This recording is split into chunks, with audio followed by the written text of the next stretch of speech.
দার্জিলিংয়ের মধ্যে দিয়ে বয়ে গেছে উচ্ছল বালাসন নদী। এই নদীর দুধারেই আছে একাধিক চা বাগান। এই চা গাছ পাহাড়ের পর পাহাড় পেরিয়ে নেপালের ভিতরেও চলে গেছে। তো এই রকম জায়গা তো উত্তরবঙ্গে আরও আছে, কিন্তু এই জায়গার একটা বিশেষত্ব হলো নদীর ধারে পাহাড়ের মধ্যে এই সমতল উপত্যকা। সুন্দর সাজানো চা বাগানের মধ্যে দিয়ে রাস্তা চলে গেছে। নদীর আওয়াজ শুনতে শুনতে এই পথে হাঁটতে বারবার ইচ্ছে করে।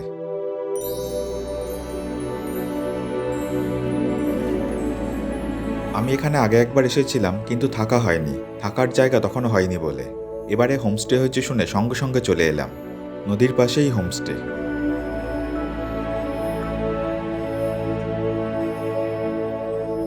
নদীর এই পারে গুটি কয়েক ঘরবাড়ি নিয়েই গ্রাম, ওপারে তাও ঘরের সংখ্যা একটু বেশি।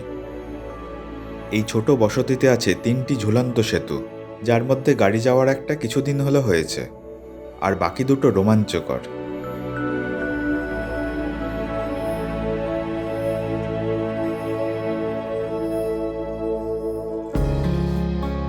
সোনাদা থেকে রাস্তা মাঝে মাঝেই খুব খারাপ, কিন্তু রাস্তার সৌন্দর্য নিয়ে কোনো প্রশ্ন উঠবে না। পথে পড়বে অনেক সুন্দর সুন্দর চা বসতি, সাজানো ছোট ছোট বাড়ি আর ব্রিটিশ সময়ের পরিত্যক্ত বাংলো। কাছাকাছির মধ্যেই আছে স্যালামান্ডার লেক আর অজস্র সুন্দর সুন্দর চা বাগানের ভিউ পয়েন্ট।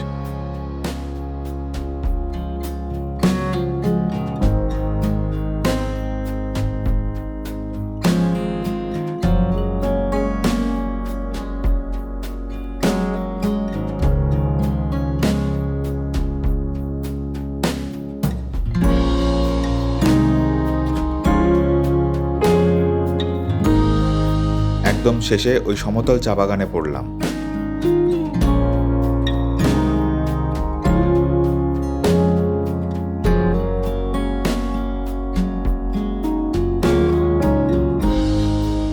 তারপরেই হোমস্টে, পাঁচিল দিয়ে ঘেরা অনেকটা জায়গা নিয়ে হোমস্টে। এই কটেজগুলো অতিথিদের জন্য।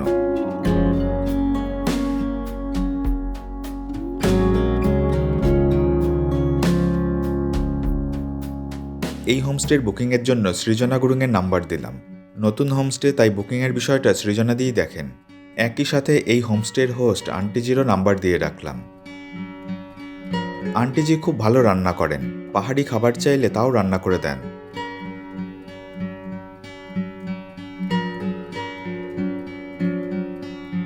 মন ভরে খেলাম।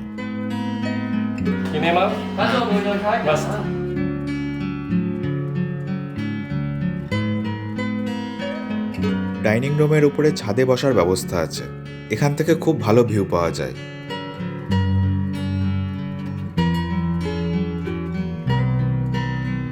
হোমস্টের মধ্যে সুইমিং পুলও আছে। আমি এসেছি সেপ্টেম্বরে, দিনের বেলায় গ্রীষ্মকালে একটু গরমই থাকে, তাই সুইমিং পুল বেশ উপভোগ্য হয়। সন্ধ্যের পর থেকে আবহাওয়া আরামদায়ক হয়।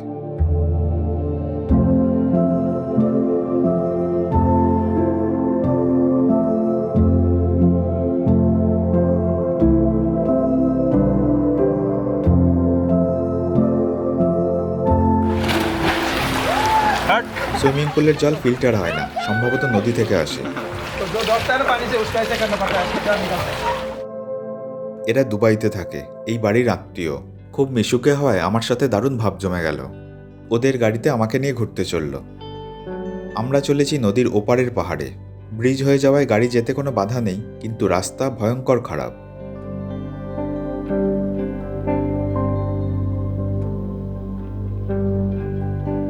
এইদিকে প্রচুর গ্রাম বসতি আছে, তাদের নিজস্ব সুখ দুঃখের জীবনধারা আছে।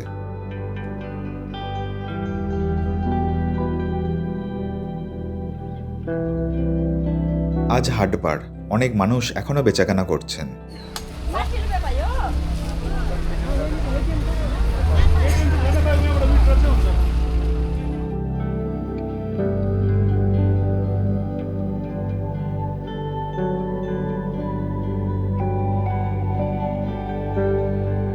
ঘুরতে ঘুরতে এলাম নাগরি ফার্ম বাস স্ট্যান্ডে। এখান থেকে বহু রাস্তা বহু দিকে চলে গেছে। তাবাকশি হয়ে একটা রাস্তা দিয়ে মিরিক চলে যাওয়া যায়, আরেকটা রাস্তা সুখিয়া পোখরি যায়। দার্জিলিংয়ের বাস ওই রাস্তা দিয়েই এলো।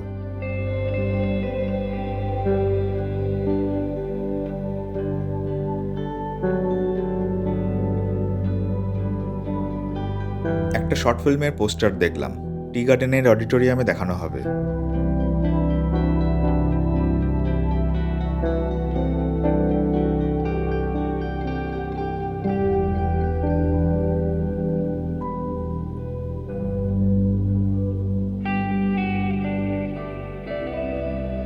আটটা নাগাদ হোমস্টে ফিরে এলাম।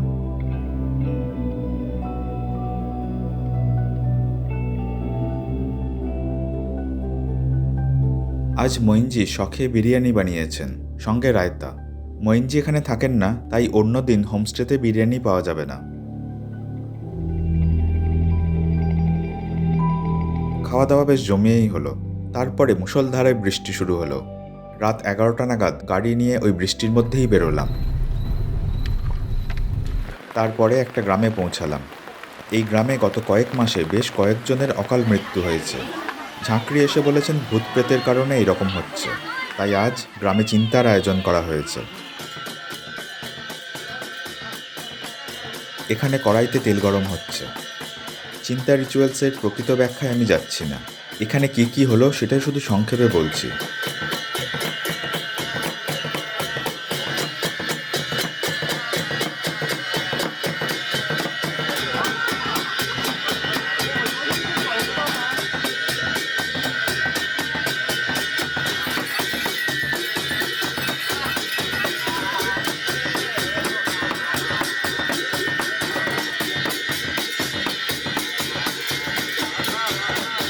ঝাঁকড়ি মুরগিকে বশীভূত করে এখানে রেখে দিলেন। পুরো সময় মুরগিটা এইভাবেই স্থির হয়ে বসেছিল। এরপরে আরেকটা।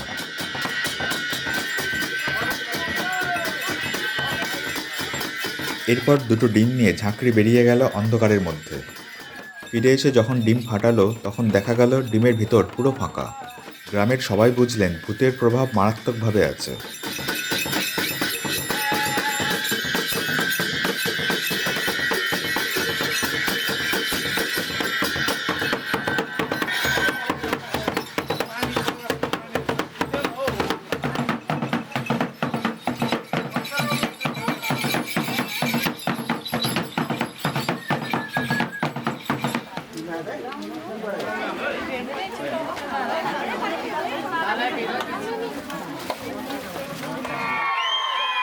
কিছুক্ষণ পর তেলের কড়াই থেকে প্রচণ্ড একটা আওয়াজ হলো। সঙ্গে সঙ্গে সবাই চিৎকার শুরু করে দিলেন ভূত তাড়ানোর জন্য।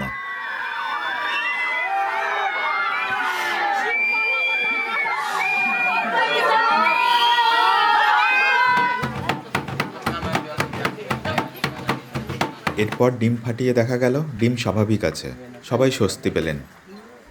মন্ত্রপ্রুত জল ছেটানো বাঁশ গাছ সবাই একটা করে তুলে নিলেন।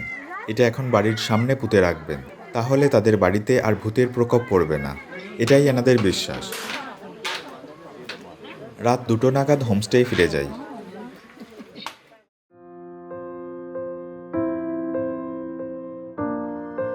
সকাল আজ একটু দেরি করেই হলো।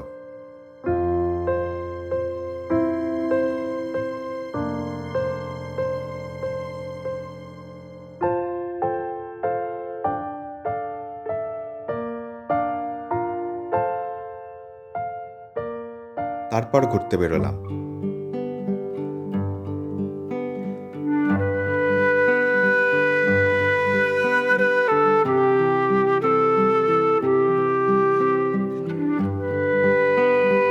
চা বাগানের মধ্যে ছায়া করে আছে অজস্র গাছ। পাহাড়ের মাঝে এই জায়গা ডুয়ার্সের চা বাগানের অনুভূতি এনে দেয়। তবে খুব বড় এলাকা নিয়ে নয়, একটু পর থেকেই আছে পাহাড়ি ঢালের চা বাগান। একই গ্রামে দুরকম সৌন্দর্যের চা বাগান দেখতে পাওয়া যায়।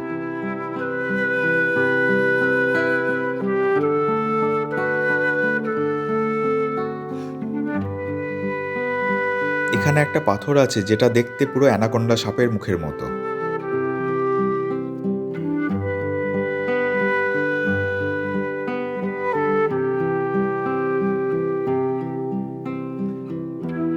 এই গ্রামের আসল নাম মালাড পুল বাজার, কিন্তু ইনটেক হাইড্রো পাওয়ার প্ল্যান্ট হওয়ার পর থেকে এই জায়গার নাম লোকমুখে ইনটেক হয়ে গেছে।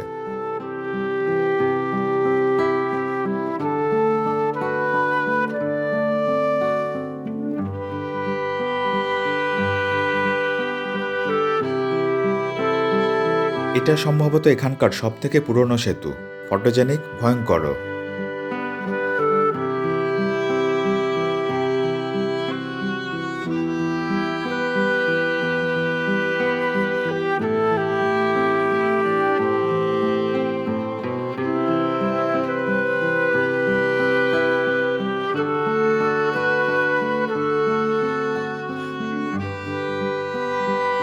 এনারা চা পাতা তুলে নিয়ে যাচ্ছেন। চা পাতায় ঠাসা ওই গাড়ি এখন কারখানা যাবে।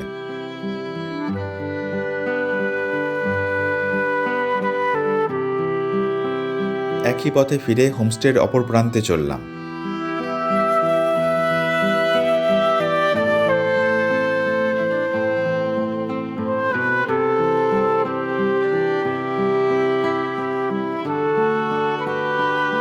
এখানে আছে দ্বিতীয় ঝুলন্ত সেতু।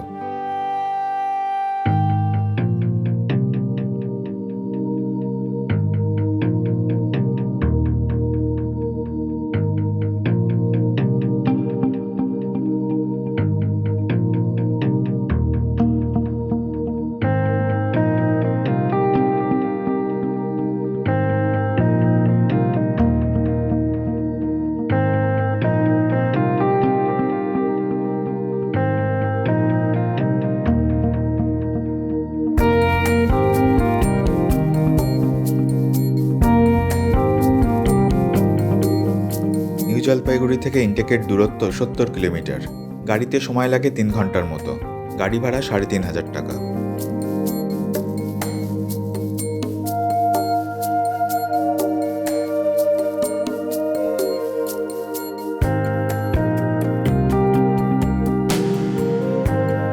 সেতু পেরিয়ে আমরা ওপারে এলাম।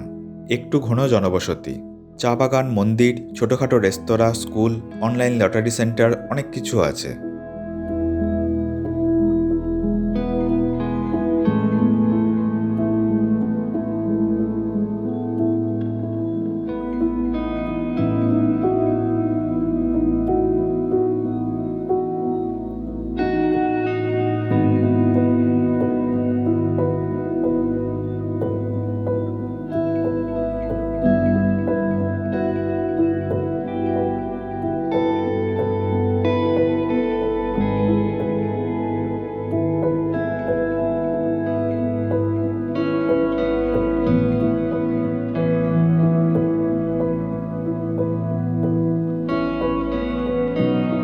গোল করে ঘুরে হোমস্টে ঢুকলাম।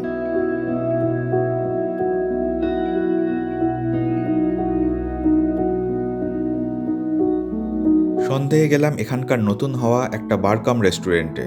খাবারের স্বাদ খুব ভালো, দামও কমের দিকেই। আশেপাশের অন্যান্য পাহাড়ি গ্রাম থেকেও ইনটেকে অনেকে আসেন আমোদ ফুর্তি করতে। রাতে আবার বেশ রসিয়ে খেলাম।